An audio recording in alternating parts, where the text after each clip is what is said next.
2,5 juta orang. Itulah jumlah jiwa yang kini berjuang dengan segala cara demi melarikan diri dari Bandara Internasional Dubai. Bahkan ada yang rela merogoh kocek hingga $15.000 demi tiket kelas ekonomi di baris paling belakang. Anda tidak salah dengar. Hanya dalam 30 hari, kota emas ikon kemewahan ini menjadi saksi migrasi massal terbesar sepanjang sejarah modern. Semua data kini menunjukkan sinyal bahaya. Volume penerbangan yang masuk ke sana telah anjlok lebih dari 80%. Tingkat keterisian di jaringan hotel mewah seperti Marriott atau Hilton kini merosot tajam hingga tersisa 25% saja. Sektor properti yang dulu menjadi permata mahkota Dubai kini menyaksikan transaksi anjlok hingga hampir separuh, membuat pasar kelas atas benar-benar membeku. Saat ini Dubai tak ubahnya Titanic dari beton yang perlahan karam di telan pasir gurun. Di darat dan pelabuhan, antrean manusia menunggu dalam keputusasaan yang sia-sia. Di langit, armada Boeing 777 lepas landas setiap 3 menit sekali. Sebuah upaya terakhir untuk meninggalkan imperium yang sedang runtuh. Jadi, apa yang sebenarnya terjadi? Kali ini, kita akan menyusup langsung ke 10 titik yang kini berubah drastis menjadi kota mati. Apakah Dubai akan menjadi Pompei abad ke-21? Ataukah ini peringatan mahal tentang rapuhnya mimpi di atas pasir? Mari kita bongkar kebenaran pahit di balik semua ini. Ikuti penelusuran saya ke Global Village, lokasi yang dulu menjadi kebanggaan sebagai pusat persilangan budaya Dubai. Ini bukan sekadar taman hiburan biasa, melainkan pertaruhan keyakinan saat Dubai berambisi memadatkan seluruh dunia ke dalam korsel raksasa. Namun pada April 2026, korsel itu tampak kehilangan ritmenya. Global Village biasanya hidup dari riuh kerumunan, aroma rempah dari 27 paviliun negara, dan tawa multibahasa. Namun begitu, keretakan geopolitik muncul di awal tahun. Tempat ini langsung terlihat seperti panggung megah yang kehilangan seluruh penontonnya. Data penerbangan menunjukkan bahwa saat maskapai besar seperti Delta Airlines and United Airlines memangkas 85% rute ke Teluk karena risiko keamanan, para perajin dan pebisnis asing terjebak atau memilih kabur dari Dubai. Dubai mendirikan Global Village demi membuktikan bahwa seluruh dunia dapat disatukan di bawah kendali kekuatan modal. Namun saat jaminan keamanan lenyap, replika negara-negara kecil ini mulai runtuh. Paviliun yang dulunya penuh warna, kini berdiri sunyi di bawah sengatan terik matahari, yang suhunya mencapai 100 derajat lebih. Barang dagangan diselimuti debu tebal tanpa pembeli. Laporan internal menunjukkan jumlah pengunjung merosot tajam hingga 75% dibanding periode yang sama pada 2025. Bahkan gerai raksasa Amerika seperti Starbucks atau McDonald, yang dulunya mesin pencetak uang, kini mencatat penurunan omset hingga 90%, memaksa toko-toko tutup tanpa batas waktu. Kehancuran Global Village ini adalah sebuah peringatan yang sangat mahal. Kita tidak bisa terus mempertahankan ilusi kemakmuran saat fondasi aslinya mulai goyah. Menurut para ahli ekonomi, biaya operasional dunia miniatur ini mencapai 1,2 juta dolar per hari hanya untuk energi dan staf. Begitu kepercayaan para investor menguap, tempat ini tidak hanya kehilangan turis, tetapi juga kehilangan alasan fundamentalnya untuk tetap bertahan. Apa arti terselubung di balik semua ini? Global Village bukan sekadar tempat berdagang, melainkan simbol asumsi bahwa manusia, barang, dan modal bisa mengalir bebas. Namun, pasca insiden Februari 2026, saat premi asuransi pengapalan dan penerbangan melonjak 400%, seluruh sistem global ini langsung lumpuh. Setiap pelaku usaha mengambil langkah penyelamatan masing-masing demi mengamankan modal mereka. Namun, imbas kolektifnya menyisakan kekosongan yang mencekam. Mari kita telusuri lebih jauh ke lepas pantai, menuju Atlantis, mahakarya yang dirancang sebagai puncak kemewahan eksklusif. Di sini, kesunyian dulu berarti kemewahan, bukan ancaman bahaya. Kamar kelas atas bertarif puluhan ribu dolar per malam, kini ditawarkan di situs seperti Expedia atau Booking.com dengan diskon gila-gilaan mencapai 60 hingga 70%. Namun, potongan harga besar-besaran itu hanya disambut oleh lorong-lorong sepi dan dek kapal yang setengah kosong. Tingkat hunian di sini telah menyentuh titik terendah.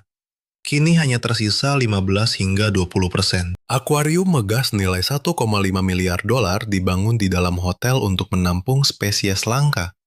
Namun kini para miliarder di sana justru merasa seperti makhluk yang terperangkap dalam sangkar kaca mahal. Saat kilatan merah sistem pertahanan rudal Patriot atau THAAD buatan Amerika Serikat membelah langit Teluk Persia, sensasi berada di lepas pantai bukan lagi privasi mewah, melainkan isolasi total yang mencekam. Perhatikan kolam renang tanpa batas yang dulunya menjadi tempat berkumpulnya para miliarder dan selebritas dunia. Kini suara tawa meriah telah digantikan oleh deru ombak monoton yang menghantam pemecah ombak.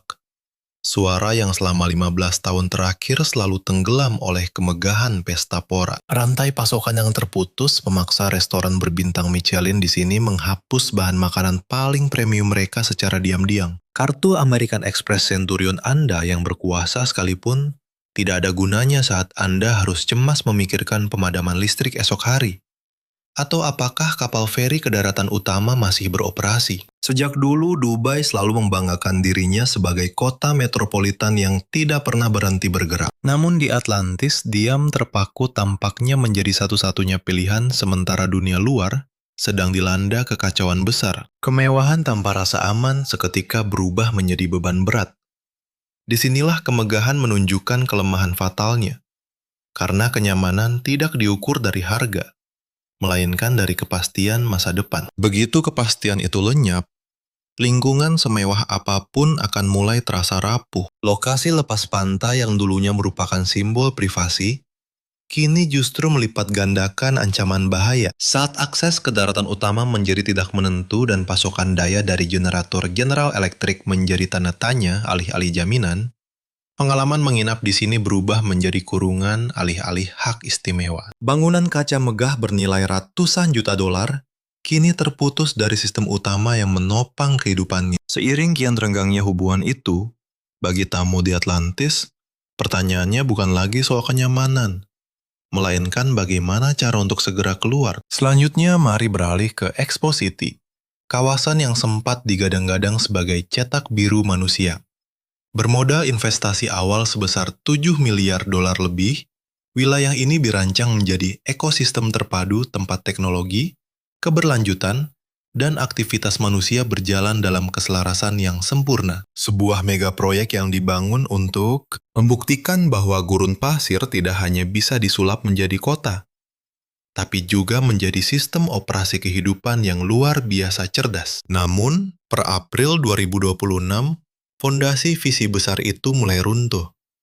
Bukan karena kegagalan infrastruktur, melainkan karena orang-orang di dalamnya telah lenyap. Ruang kantor kelas 1 yang sempat menjadi markas strategis bagi raksasa seperti Microsoft, Cisco, dan Oracle, kini teronggok sepi dan mengenaskan. Tingkat keterisian merosot tajam ke rekor terendah 22%. Menghancurkan skenario risiko terburuk yang pernah dirancang oleh perusahaan pengelola properti. Jaringan pintar dan sistem pengelola gedung dari IBM atau Honeywell memang masih menyala, tetapi mereka terus membuang jutaan kilowatt listrik setiap jamnya. Di tengah ruangan yang tak berpenghuni, mesin-mesin ini bekerja sia-sia, mengubah teknologi tercanggih menjadi puing-puing digital yang membisu. Expo City didirikan atas asumsi bahwa efisiensi dan desain mampu menggantikan stabilitas yang rapuh. Tapi saat variabel geopolitik mengintervensi, rasa percaya yang sangat krusial langsung menguap begitu saja. Sempat digadang-gadang sebagai kota 15 menit pertama di kawasan ini, rasa aman mendadak sirna saat kilatan cahaya sistem pencegat rudal membelah langit pada Februari 2026. Perhatikan plaza luas dan gedung megah bersertifikat lingkungan ini. Semuanya berdiri kokoh, canggih namun terasa sangat dingin. Investasi asing langsung yang mengalir ke wilayah ini anjlok hingga 80% hanya pada kuartal pertama 2020. Kerumunan orang yang dulu berbondong-bondong mencari kerja di pusat logistik Amazon atau laboratorium riset kecerdasan buatan Google, kini telah lama pergi. Dubai membangun Expo City demi membuktikan dominasi manusia atas gurun lewat teknologi. Tapi saat kepercayaan runtuh, teknologi itu justru berbalik menjadi beban raksasa. Robot pemandu dan kendaraan otonom level 5 yang dulu dipamerkan, kini hanyalah rongsokan besi tak berguna. Mengingat, 90% layanan komersial di sini sudah berhenti beroperasi. Orang-orang meninggalkan Expo City bukan karena kawasan ini kekurangan fasilitas. Mereka sadar bahwa sebuah kota tidak bisa hidup hanya bermodalkan algoritma jika lingkungan geopolitiknya tidak stabil. Mari kita amati Burj Khalifa, menara setinggi 2.717 kaki yang menembus langit gurun. Dulunya merupakan bukti nyata bahwa uang bisa melawan gravitasi. Struktur baja dan kaca ini dirancang untuk menunjukkan keabadian kekuatan mereka. Namun, pada 28 Februari 2026, keangkuhan itu hancur berantakan. Bukan perlahan, melainkan dalam sekejap. Apa sebenarnya yang menyebabkan Burj Khalifa dan downtown Dubai kolaps? Bukan kawan. Perang atau kilatan merah, sistem pertahanan rudal Raytheon di langit malam hanyalah pemantik api kecil. Tumpukan kayu bakar keringnya sudah menggunung jauh sebelum malam menegangkan itu terjadi. Mari kita bicarakan kebenaran yang selalu disembunyikan brosur wisata, yaitu ketidaknyamanan fatal di balik label kemewahan mentereng ini. Saat Anda rela membayar $175 demi tiket dek observasi, apa yang Anda harapkan? Hak istimewa eksklusif atau pelayanan yang tanpa celah? Faktanya, di Burj Khalifa, Anda justru mendapatkan lelucon yang menjengkelkan.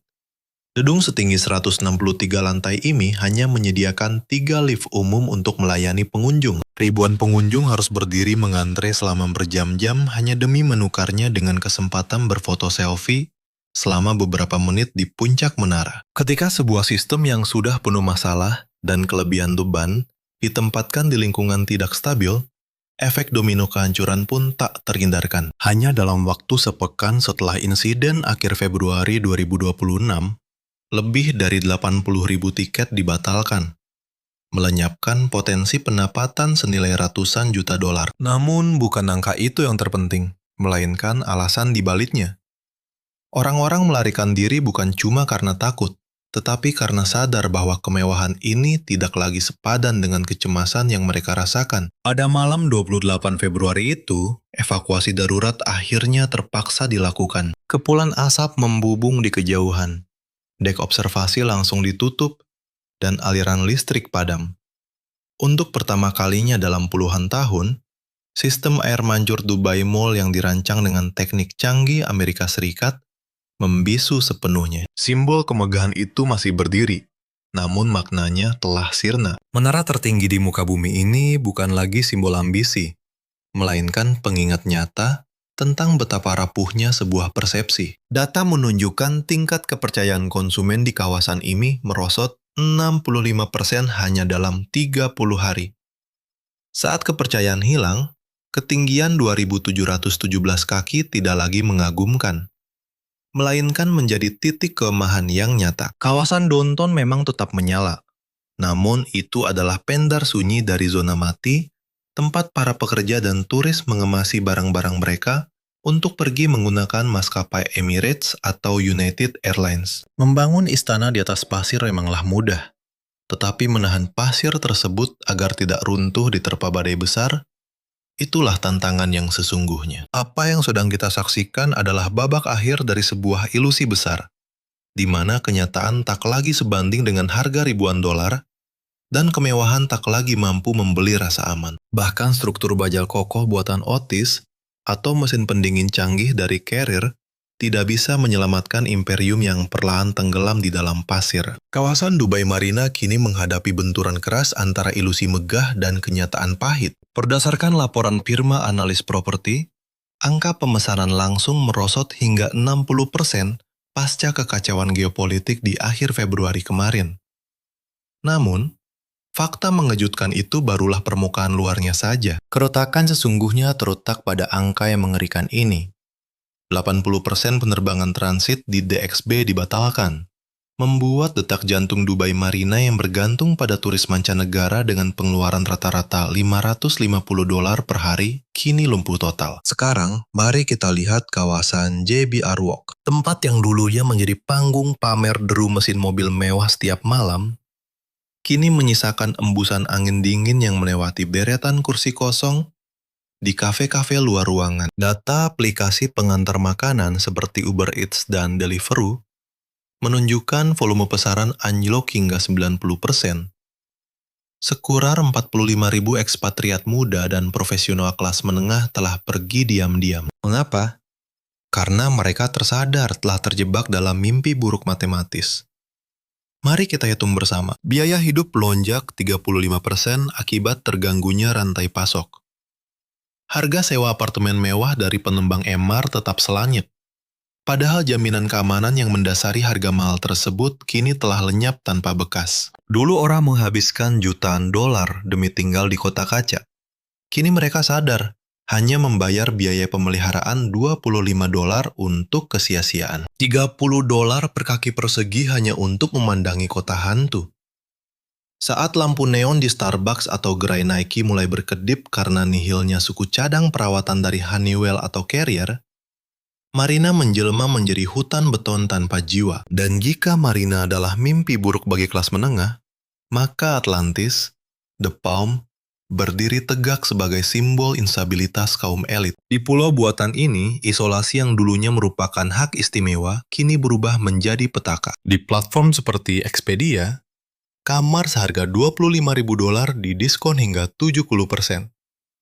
Namun tingkat huniannya tak menembus 15%. Kelumpuhan rantai pasok memaksa restoran kelas Michelin di sini memangkas hingga 40% menu mereka. Akibat kelangkaan bahan segar impor dari Amerika Serikat dan Eropa. Para tamu pemegang kartu sakti American Express Centurion kini mulai cemas. Akankah sistem daya dari turbin General Electric bertahan? Atau biaya feri ke daratan utama melonjak 5 kali lipat? Kemewahan pun menunjukkan kelemahan fatalnya. Ini bukan soal harga, melainkan kepastian.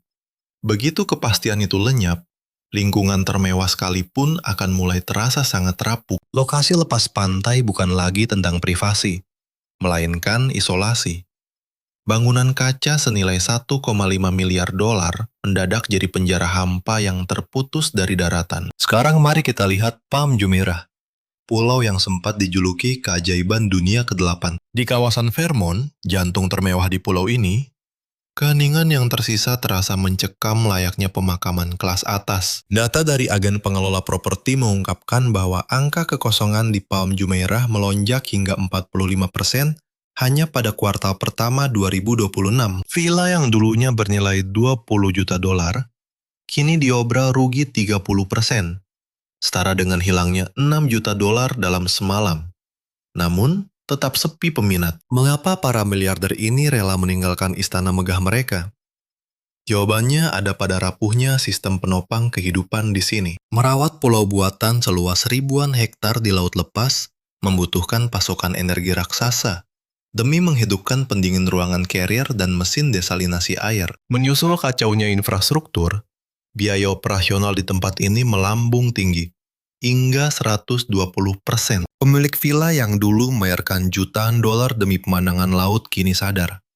Saat turbin General Electric mati, sebotol air bersih Aquafina jauh lebih berharga daripada indahnya matahari terbit. Jika menyusuri area parkir bawah tanah, kita akan menyaksikan deretan mobil mewah berselimut debu tebal gurun pasir. Para pemiliknya tampaknya telah memindahkan aset mereka ke Singapura atau Zurich secara diam-diam sejak berbulan-bulan lalu. Bahkan sistem rumah pintar Control 4 atau peralatan dapur mewah Sub-Zero dan Wolf kehilangan fungsinya begitu jaringan listrik mulai sekarat. Kehancuran ini nyatanya juga bersumber dari masalah fondasi geologisnya sendiri. Akibat proyek pemecah ombak yang tertunda, pasir putih pantai Palm terkikis hingga 2 atau 3 kaki setiap bulannya.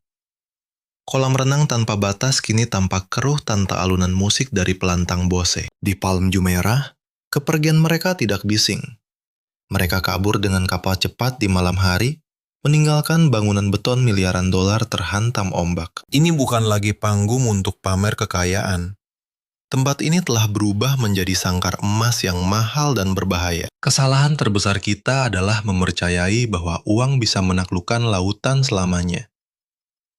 Begitu kepercayaan itu runtuh, keseimbangan antara manusia dan alam pun berbalik sepenuhnya. Al-Barsha pernah menjadi simbol kebanggaan kelas pekerja profesional, dengan deretan villa dan apartemen yang bersandar di samping Mall of the Emirates. Namun saat krisis Februari menghantam, wilayah ini menjelma menjadi sebuah mimpi buruk finansial. Mari kita perhatikan papan iklan jual cepat yang kian menjamur. Data real membuktikan jumlah properti yang terancam disita melonjak 70% hanya dalam 6 minggu. Mengapa? Karena mereka tidak punya kapal pesiar untuk melarikan diri.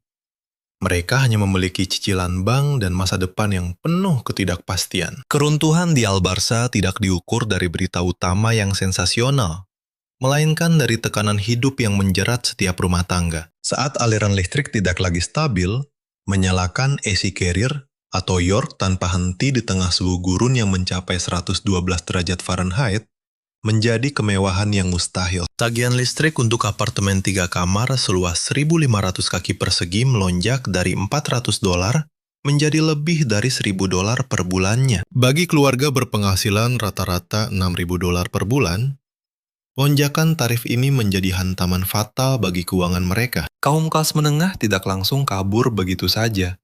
Mereka mulai berhitung. Mereka menghemat pengeluaran, memutus langganan TV, mengembalikan kredit mobil Ford Explorer, hingga akhirnya terpaksa mengambil keputusan paling pahit. Angkat kaki. Apartemen yang dulunya penuh tawa, kini menjadi sunyi senyap. Tempat parkir yang dulunya selalu padat, kini mulai melompong. Taman bermain yang sempat ramai, kini sepi.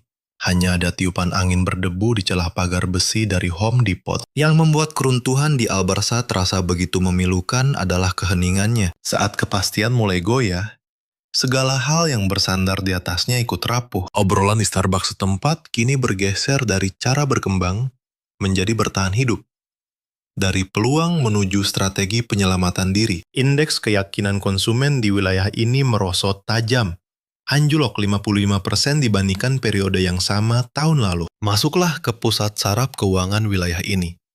Dubai International Financial Center atau DIFC. Tempat ini pernah menjadi pusat berputarnya dana $3,5 triliun secara presisi, di mana raksasa perbankan dunia dan dana lindung nilai beroperasi dengan satu keyakinan, stabilitas mutlak.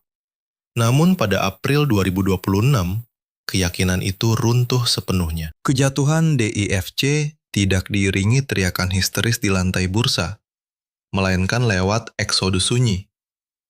Uang secara naluriah adalah hal paling penakut di dunia. Ia takut pada kekacauan dan alergi terhadap ketidakpastian. Di dalam menara kaca megah seluas jutaan kaki persegi, migrasi dana tidak menggunakan koper, melainkan lewat catatan digital dan transfer lintas negara SWIFT. Laporan internal mengungkap arus modal keluar mencetak rekor baru. Uang senilai $150 miliar lenyap dari sistem hanya dalam 20 hari pasca kejadian Februari. Dubai yang awalnya dicitrakan seperti Swiss di tengah gurun, kini terbukti rapuh saat risiko geopolitik menghancurkan tameng keamanannya. Mari kita telusuri restoran-restoran mewah di Gate Village saat jam makan siang. Kini Anda hanya akan melihat meja-meja yang kosong melompong. Kesepakatan bernilai jutaan dolar yang dulunya disepakati sambil makan siang, kini diam-diam beralih ke ruang rapat virtual Microsoft Teams atau Zoom di Singapura, London, atau Riyadh. Data yang saya temukan menunjukkan ruang kantor kelas A, yang dulu diperebutkan raksasa keuangan Amerika seperti Goldman Sachs, Morgan Stanley, dan JP Morgan Chase, kini kosong melompong hingga 38%, rekor tertinggi dalam 20 tahun terakhir. Sejumlah korporasi multinasional diam-diam mengaktifkan rencana kelangsungan bisnis mereka, memindahkan para personel penting ke negara-negara tetangga. Hal yang membuat situasi ini begitu kritis bukan sekedar pelarian modal, melainkan hilangnya kepercayaan dari para pengelolanya sendiri. Dunia keuangan tidak berdiri di atas infrastruktur megah atau jaringan serat optik Cisco semata. Pondasi utamanya adalah kepercayaan. Ketika premi risiko melonjak hingga 300 basis poin, sistem ini tidak akan hancur seketika dalam satu dentuman besar. Melainkan, ia merosot perlahan sampai menyisakan cangkang kosong yang tak berarti. Bayangkan ini, menjadi apa pusat keuangan berbasis konektivitas ketika otak-otak terbaiknya memilih pergi? Kepergian mereka tidak hanya membawa pergi uang, tetapi juga pengetahuan, relasi, dan reputasi global. Jika Dubai adalah makhluk hidup, maka DIFC adalah jantungnya. Pada April 2026, sistem ini terus mengirim sinyal bahaya. Menara kantor berbiaya perawatan jutaan dolar, lengkap dengan server IBM dan Dell, kini tak lebih dari gedung kosong tak berpenghuni. Ini menjadi sinyal jelas sebuah era baru, di mana kemewahan tidak lagi mampu menyembunyikan ketakutan dari sistem yang kehilangan jalur vitalnya ke aliran modal global. Kini, mari kita tinggalkan gemerlap pusat kota dan menuju ke Jebel Ali, mesin logistik yang dulunya menggerakkan tidak hanya Dubai, tetapi juga perdagangan global. Memiliki kapasitas desain mencapai 19,3 juta unit, ekuivalen 20 kaki. Tempat ini dirancang bebas hambatan untuk melayani arus barang dari 9.000 lebih perusahaan internasional. Dulu, tumpukan kontainer bergerak sangat efisien di bawah kendali perangkat lunak Oracle, serta sistem otomatisasi Honeywell. Namun, memasuki tahun 2026, ritme kerja itu terputus. Bukan akibat kerusakan fisik, melainkan ketidakstabilan yang menyebar cepat layaknya virus. Menyusul insiden misterius di udara dan bawah laut pada Februari lalu, rute pelayaran Selat Hormuz, jalur lintasan 21 juta barel minyak per hari, kini menjadi sangat berbahaya. Tarif premi asuransi kapal yang bersandar di Jebel Ali meroket hingga 400% hanya dalam waktu 6 minggu. Kondisi kritis ini memaksa raksasa pelayaran seperti Maersk serta operator logistik Amerika Serikat seperti FedEx dan UPS untuk mengalihkan rute secara besar-besaran. Dalam dunia logistik global, kepercayaan adalah mata uang berharga. Jebel Ali dulunya magnet yang sangat kuat.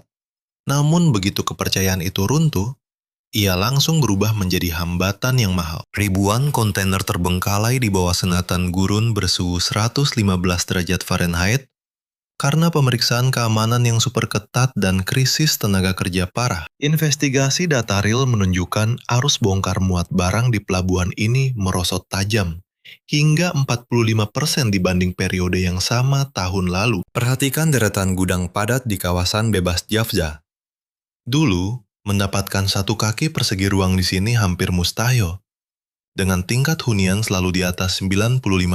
Namun sekarang, papan sewa terpasang di mana-mana seiring tingkat kekosongan yang melonjak, hingga 30% hanya dalam satu kuartal. Banyak produsen asal Amerika Serikat diam-diam memindahkan jalur produksi mereka ke negara tetangga, demi menjaga keamanan rantai pasok mereka. Mereka sadar, pembebasan pajak 0% tidak ada artinya jika biaya penyimpanan membengkak dan barang tertahan akibat risiko geopolitik yang membekukan sistem. Kerusakan di Jebel Ali bersifat sistemik.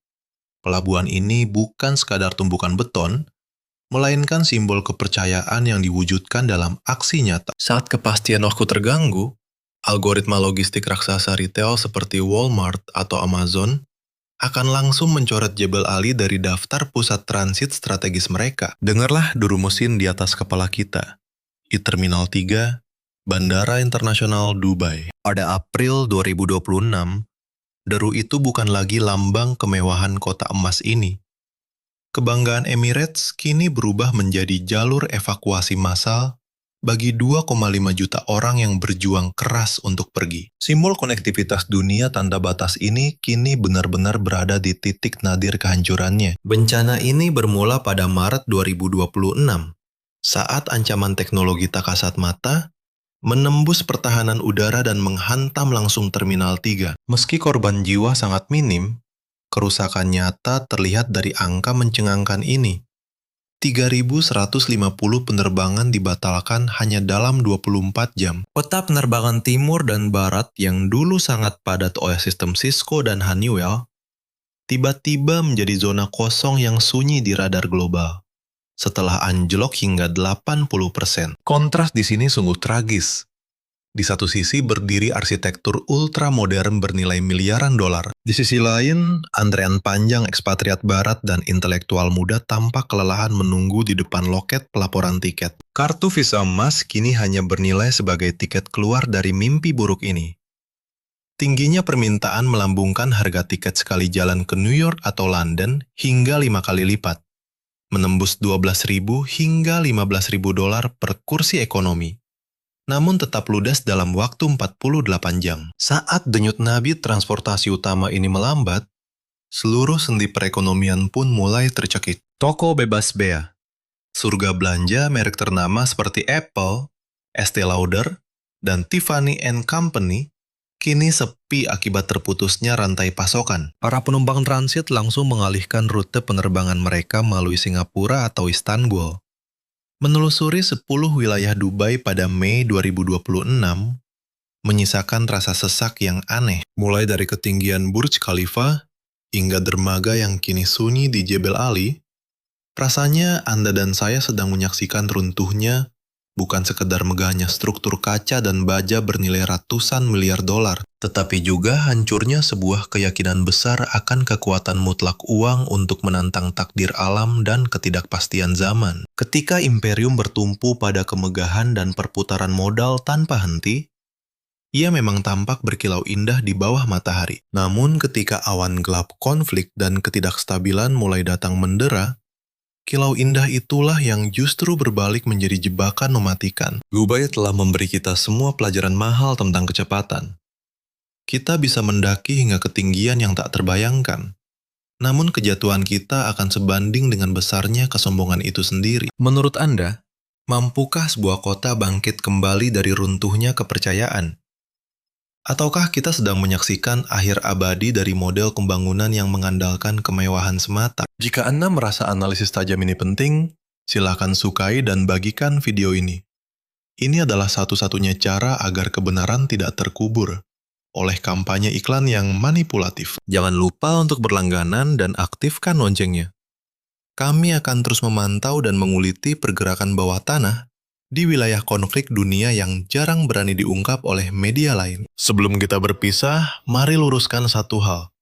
Investigasi ini bukanlah ramalan dukun untuk menebak tanggal pasti kehancuran finansial global berikutnya. Anggap ini sebagai tamparan realitas atas risiko geopolitik yang sengaja diabaikan oleh para analis data.